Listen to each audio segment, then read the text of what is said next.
sou o Cauã. Vou te mostrar como joga Beyblade e ele cair e rodar. Cuidado com o seu irmão se cair no olho dele, né? Tem que ter cuidado com as coisas. Sabe que seu irmão também é coisa. Então, vamos lá. Letter B. Se quiser vai ganhar.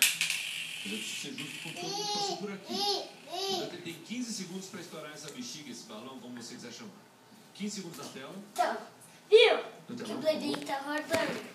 Então, pode ser que você também consiga fazer isso. Agora ou nunca. Vai. Também. Então, todos os Beyblades também conseguem fazer isso. 10 segundos. Ele vai saber.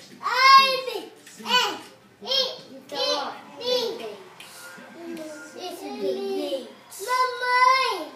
Olha o símbolo dele. Muito bem. Você vai fazendo assim, ó. E não estoura. Então, 20 mil você reais. também devia ter.